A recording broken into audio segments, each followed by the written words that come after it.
Dako tayo sa ating mga provincial report. Unahin po natin dyan sa bahagi ng Cebu area ay isa pong kontraktor pinagbabaril sa Santa Catalina dyan sa Negros Oriental. May report ang Bombo Radio Cebu.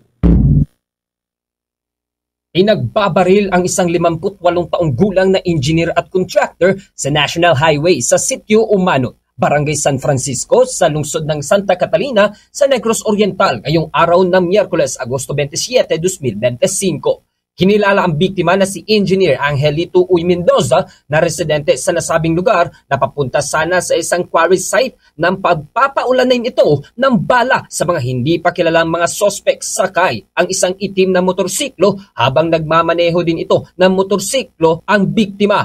Ayon sa inisyal na investigasyon ng pulisya sa eksklusibong panayam ng Bombo Radio Cebu, kang Police Lieutenant Stephen Polinar, ang spokesperson ng Negros Oriental Police Provincial Office, isang kalibre 45 na baril ang ginamit sa pangyayari, base na rin sa mga empty shells na na-recover sa crime scene. Dagdag pa na isinaysay din ng opisyal na nasa stable na kondisyon ang biktima matapos ang pangyayari. Kasalukuyang pang nagpapatuloy ang investigasyon na inilusad ng mga otoridad sa nasabing pangyayari kung saan isa sa mga anggulong tinitingnan nila ay isang posibleng alitan sa lupa ang punot dulo ng krimen. Around 2 to 3 kilometers away from the quarry site, someone approached him from behind and then shot him 3 times at the back. This led to him fall together with his motorcycle, and the suspect fled. He was brought to Bayawan City District Hospital, and as of now, he is stable and he is now transported to Silliman University Medical Center for further medical assistance. Mula rito sa Bombo Radio Cebu, ito si Bombo Ken Apor ng Bombo Radio Philippines,